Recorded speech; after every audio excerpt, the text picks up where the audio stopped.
Conceptos y definiciones sobre lo que es el arte, un ámbito tan subjetivo y expuesto a las más variadas interpretaciones, podrían intentarse, a mi criterio, en términos generales de la siguiente manera.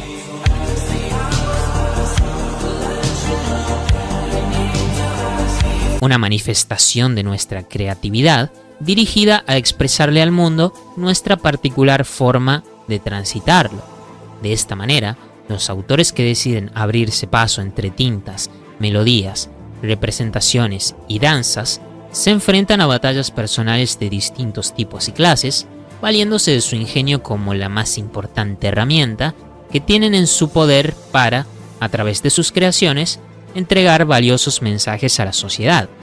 La lucha es ardua, longeva y a veces verdaderamente peligrosa.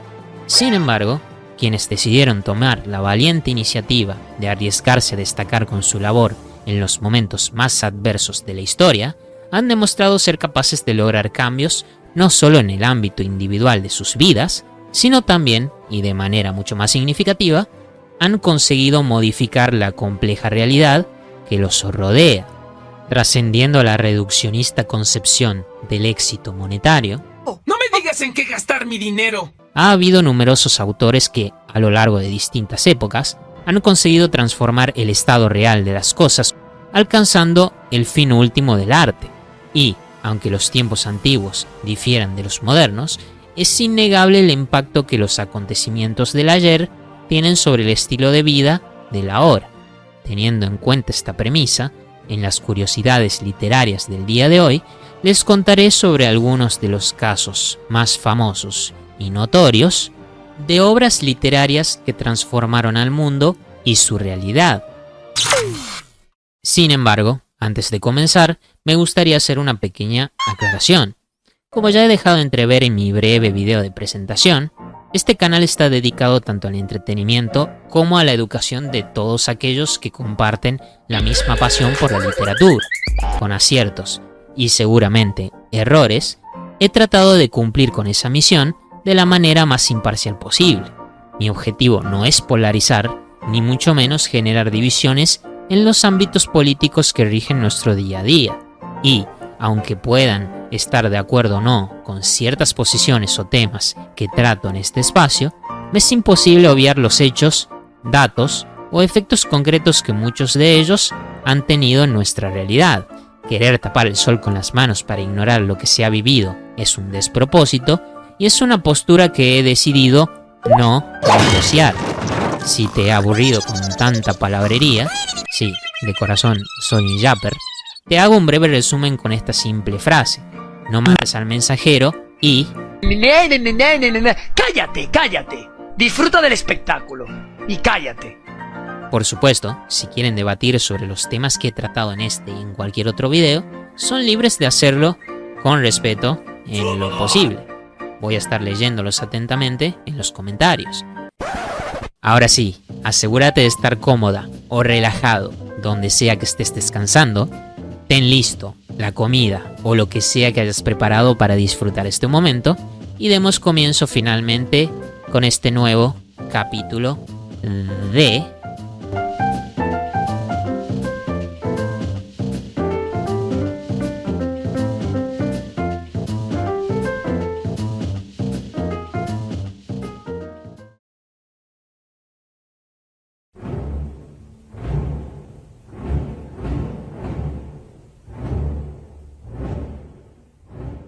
El siglo XVIII fue testigo de una era de cambios trascendentales, donde los cimientos de antiguas monarquías temblaban ante la creciente ola de pensamientos ilustrados.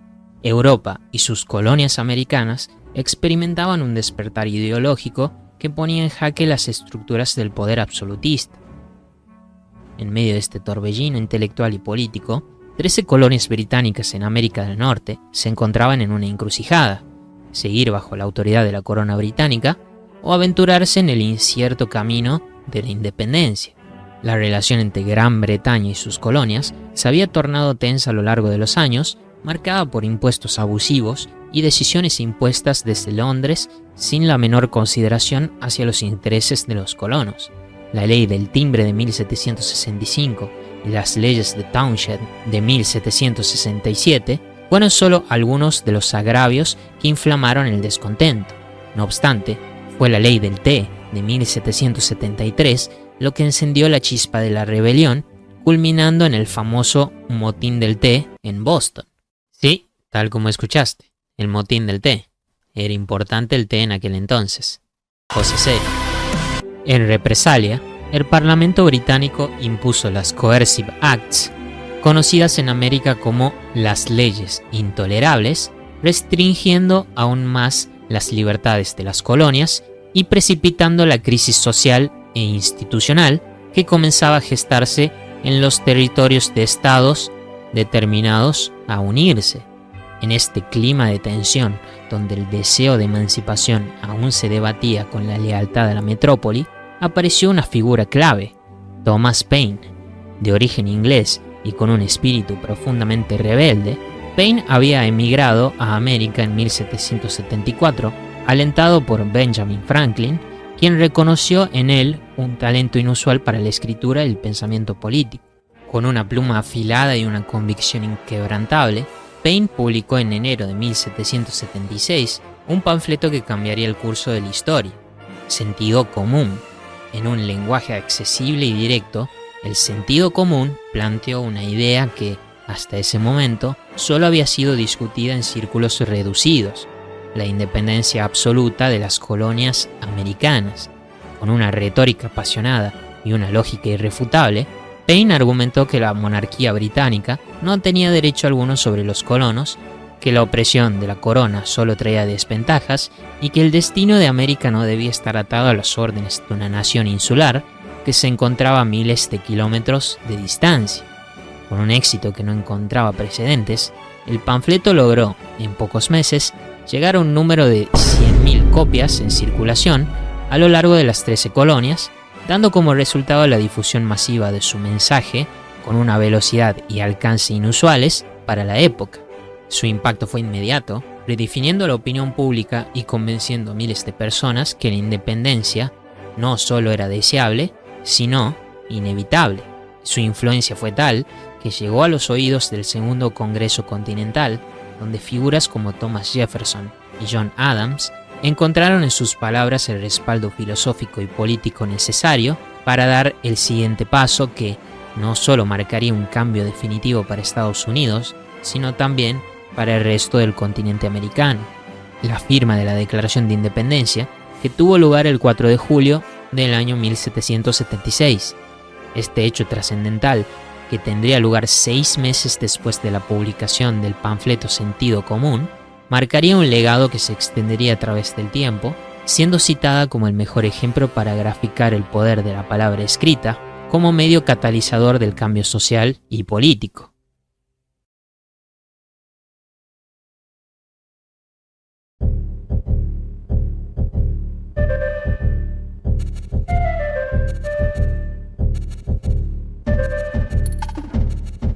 A mediados del siglo XX, el mundo contemplaba con asombro los avances tecnológicos y científicos que habían surgido tras la Segunda Guerra Mundial. La industrialización se expandía sin freno, el progreso parecía ilimitado, y la humanidad se adentraba en una nueva era de modernidad. Sin embargo, en su afán por dominar la naturaleza, el ser humano estaba desencadenando una crisis silenciosa cuyas consecuencias, en aquel entonces, estaban fuera de su comprensión. En los campos, ciudades y paisajes rurales de Estados Unidos, un peligro invisible se esparcía libremente sin oposición o resistencia, una amenaza de características químicas que eran promocionadas como soluciones milagrosas que se vendían masivamente en los mercados bajo el nombre de pesticidas. Lo que estos anuncios no alertaban era el nocivo efecto que el DDT, mejor conocido como, y pongan mucha atención a esta palabra, diclorodifeniltricloroetano,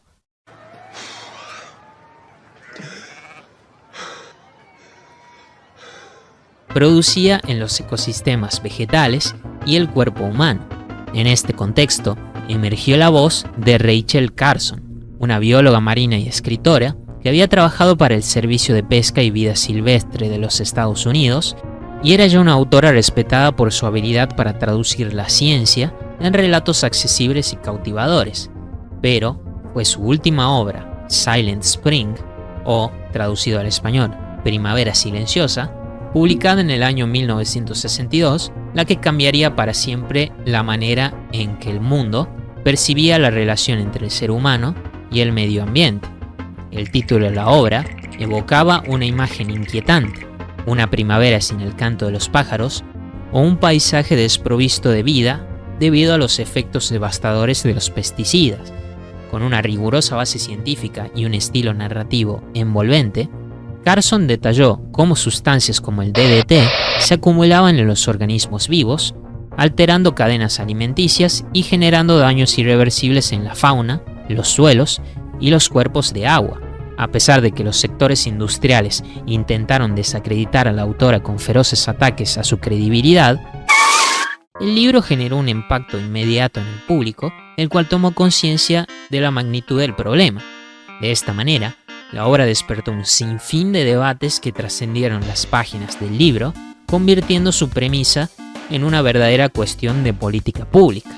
Tal fue su repercusión que el entonces presidente de los Estados Unidos, John F. Kennedy, ordenó una investigación oficial sobre el uso de pesticidas, lo que finalmente llevó a la prohibición del DDT en Estados Unidos en 1972 y a la creación de la Agencia de Protección Ambiental, mejor conocida como EPA, en el año 1970. Su legado se puede rastrear en la promulgación de leyes como la de Especies en Peligro de Extinción del año 1973 y en la consolidación del Día de la Tierra, celebrado por primera vez en el año 1970. Silent Spring sigue siendo un recordatorio poderoso de que el verdadero progreso solo es posible cuando la humanidad respeta y protege el mundo del que forma parte. En una era donde los desafíos ambientales siguen siendo una amenaza latente, su voz resuena con la misma fuerza de hace más de 6 décadas, advirtiéndonos de que estamos a tiempo para elegir un futuro distinto, o al menos más eficiente y optimizado.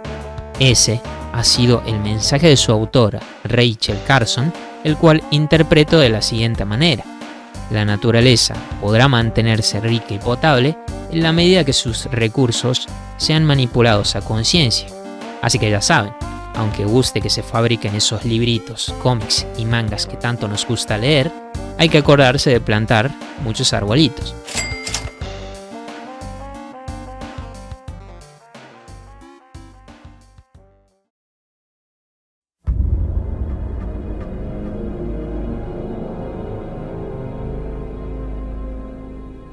En los años más oscuros del siglo XX, Europa fue arrastrada a un abismo de horror bajo la sombra del nacionalsocialismo alemán.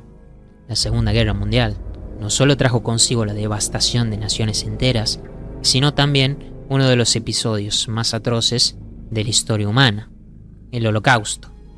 Mientras la maquinaria de exterminio nazi avanzaba, millones de personas fueron perseguidas, deportadas y asesinadas por su religión, origen étnico o ideología.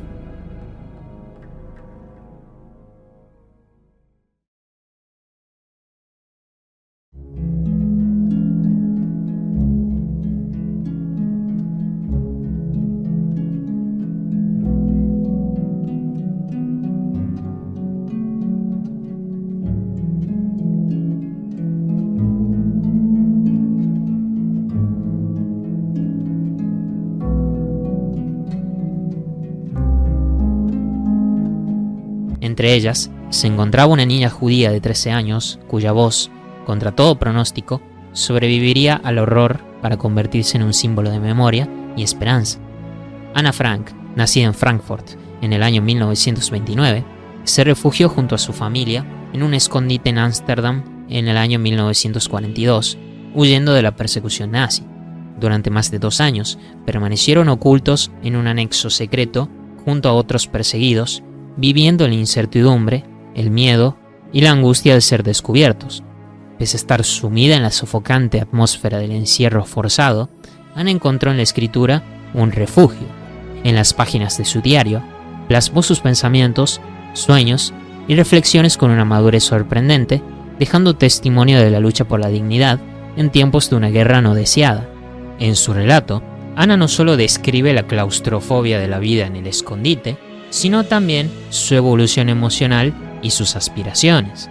Sueña con ser escritora, con conocer el mundo, con una vida más allá de las paredes que la aprisionan. A través de su prosa, se muestra un adolescente que, pese a la adversidad, conserva su fe en la bondad humana y en un futuro mejor. Sin embargo,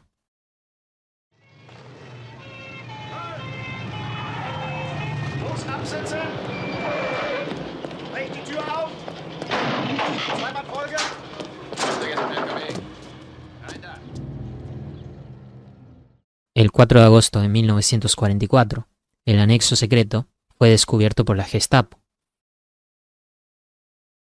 Ana y su familia fueron arrestados y deportados a distintos campos de concentración. Ana murió en Bergen-Belsen en marzo de 1945, a pocas semanas de su liberación del campo a causa del tifus.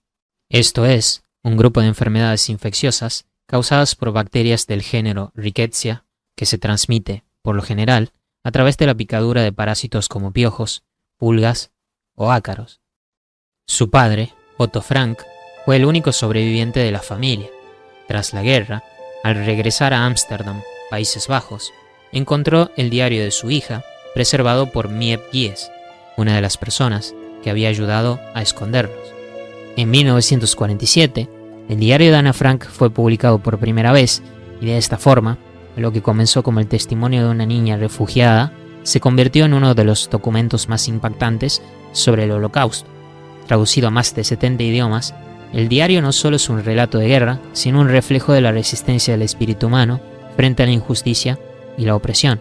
El impacto de la obra ha trascendido generaciones, constituyéndose su lectura en un recordatorio de los peligros del odio y la intolerancia, inspirando a millones de personas a impulsar campañas y reformas legales de lucha por la memoria, los derechos humanos y la paz.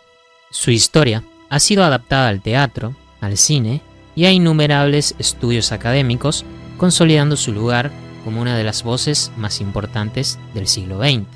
A través de las palabras de una niña que soñaba con el futuro mientras el mundo se desmoronaba, el diario de Ana Frank nos deja una lección invaluable.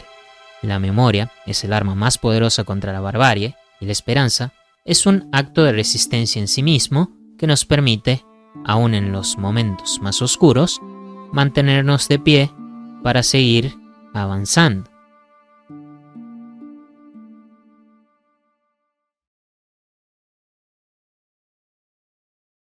I knew that Anna wrote a diary.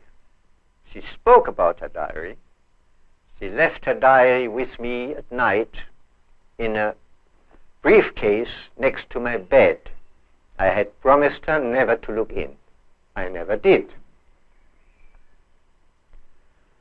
When I returned, and after I had the news that my children would not come back, Miep gave me the diary, which had been saved by, I should say, a miracle.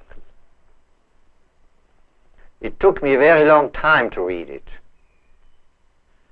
And I must say, I was very much surprised about the deep thoughts Anna had, her seriousness, especially her self-criticism. It was quite a different Anna I had known as my daughter. She never really showed this kind of inner feeling. She talked about many things, we criticized many things, but what really their feelings were, I only could see from the diary. And my conclusion is, as I had been in very, very good terms with Anna, that most parents don't know really their children. And so I know, too, that in reading the diary, parents and teachers will learn a lot. To build up a future, you have to know the past. You see, I'm pretty old now, but I am not a bitter man. Young people write to me, asking questions. Many are writing a diary themselves, calling their diary Anna's diary. They write to Anna as Anna wrote to Kitty. And so, especially in the time of adolescence, they get a lot of confidence and hope for their lives in reading about Anna and her experiences.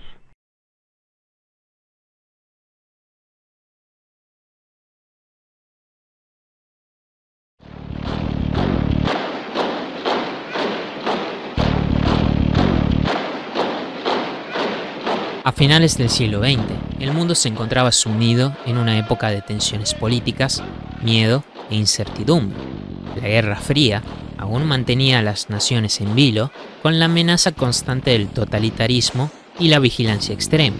En el Reino Unido, el ambiente sociopolítico se veía marcado por el gobierno conservador de Margaret Thatcher, cuyas políticas y medidas dividían a la sociedad entre el orden impuesto y la resistencia. En el contexto de inquietud y cuestionamiento, surge una obra destinada a convertirse en un icono de lucha contra la opresión, V de Vendetta. Esta novela gráfica, creada por el célebre... Cierto. No quiero que se enoje el señor Moore. Vamos de vuelta. Esta serie de cómics, escrita por el célebre Alan Moore y dibujada por David Lloyd, fue publicada originalmente en la revista Warrior en el año 1982. Sin embargo, posteriormente, en el año 1988, DC Comics se haría con los derechos para recopilarla en tomos únicos. Esta historia, ambientada en una victoriana Inglaterra distópica en el que la libertad ha sido erradicada por un régimen totalitario denominado Northfire, se vive una realidad donde un control absoluto ha instaurado un estado de vigilancia, censura y represión. En este mundo donde el miedo es la herramienta del poder, emerge la figura de V, un enigmático personaje con formidables habilidades de lucha que protege su identidad detrás de una capa negra y una máscara de Guy Fawkes. Este último personaje de la vida real fue un conspirador inglés del siglo XVII que intentó derrocar al gobierno a través de un atentado fallido con el que quiso hacer estallar el Parlamento británico en el año 1605, hecho que fue titulado como el Gunpowder Plot. Regresando al argumento de la obra, V se presenta con una faceta anarquista que, con una inteligencia formidable y una determinación inquebrantable, libra una guerra solitaria contra el régimen del Northfire. A través de su narrativa, V de Vendetta explora temas profundos como la manipulación de la información, la lucha contra el conformismo y la importancia de la identidad individual frente a un sistema que busca uniformizar a la sociedad. La relación entre V y Evey Hammond, una joven rescatada por él, sirve como catalizador para una transformación tanto personal como ideológica, mostrando que la resistencia no solo es un acto físico, sino más bien un despertar de la conciencia. El impacto de esta obra en el mundo del cómic rompió las paredes ficticias, penetrando en la misma realidad a través de la famosa figura de Guy Fawkes, potenciada por el cómic que posteriormente sería adaptado a película, consolidándose de esta manera como un símbolo revolucionario de lucha que individuos, movimientos y reconocidos grupos como Anonymous o el Occupy Movement adoptarían en protestas y hechos masivos que lograron producir efectos reales en la sociedad. De manera breve y tomando como ejemplo al mencionado grupo de hackers Anonymous, tomaron relevancia en hechos notables como el proyecto Chanology del 2008, el cual consistió en una campaña que se dirigió contra la Iglesia de la Cienciología. Además de coordinar protestas físicas en diversas ciudades del mundo, Anonymous llevó a cabo ataques cibernéticos, conocidos como DDoS, contra sitios web de la organización, buscando denunciar prácticas que consideraban abusivas. La operación Payback entre el 2010 y el 2011, que fue inicialmente concebida para atacar a organizaciones y entidades que perseguían la piratería, se extendió para atacar a las grandes empresas financieras como Visa, Mastercard y PayPal, que bloquearon donaciones a Wikileaks. Los ataques consistieron principalmente en campañas de denegación de servicio, o sea, DDoS, contra los sitios web de estas compañías financieras. Por último, menciono el hackeo a HB Getty Federal en el año 2011, el cual, en esta ocasión, Anonymous vulneró la seguridad de esta firma de ciberseguridad, obteniendo y difundiendo documentos internos que revelaban los planes de la empresa para contrarrestar a activistas y, en algunos casos, colaborar con agencias gubernamentales. Como consecuencia de este ataque, el grupo de hackers expuso tanto fallos de seguridad como prácticas cuestionables de la firma. La historia de V de Vendetta, con su carga filosófica y su llamado a la resistencia, inspiró a generaciones a cuestionar el poder y defender el derecho a la autodeterminación, dejándonos una advertencia clara: cuando el miedo se convierte en ley, la resistencia se vuelve un deber.